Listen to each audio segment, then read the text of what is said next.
Nababahala naman po ang Armed Forces of the Philippines sa nagpapatuloy na agresibong aksyon ng China dyan po sa West Philippine Sea. At sa harap po nito, iginiit ng AFP na mananatili sa bansa ang nemesis ng Estados Unidos na magsisilbing pamigil po sa nagbabalak na gumawa ng agresibong aksyon laban sa Pilipinas.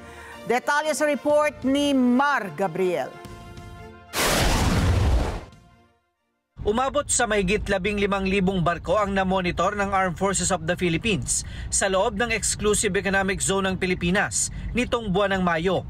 12,000 dito ang mga foreign vessel, habang 3,000 ang mga domestic vessel.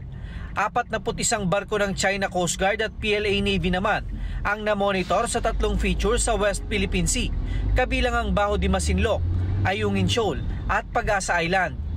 Ang patuloy na agresibong aksyon na ito ng China, nakakabahala raw ayon sa AFP. Their actions which are coercive and aggressive are concerning, they are disturbing, they have no right, they have no place in a civilized world, and this action should stop.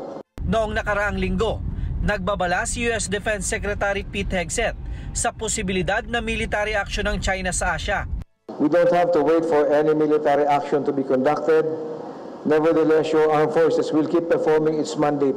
We have seen in the past all the coercive and aggressive actions done against the Philippine Navy, the armed forces, and other government agencies before and the Coast Guard. We will keep performing our mandate, not only us, but with support from other like-minded nations.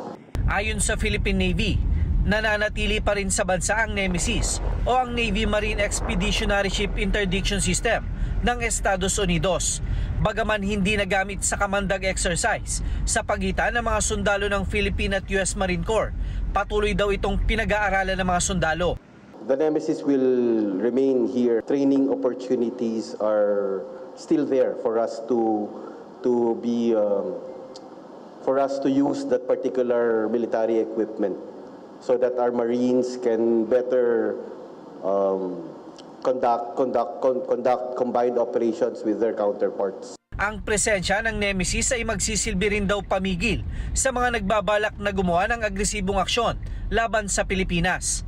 The presence of the Nemesis in our country is only a deterrent to anybody who intends to conduct illegal, coercive, aggressive, and deceptive actions against the Philippines. Otherwise, it's just a military equipment that we use for training. Kasama ang long-range missile gaya ng Nemesis sa mga planong bili ng Pilipinas sa hinaharap upang magsilbing depensa mula sa mga panlabas na banta. Mar Gabriel, para sa Mata ng Agila. Matatag, matapang, matapat.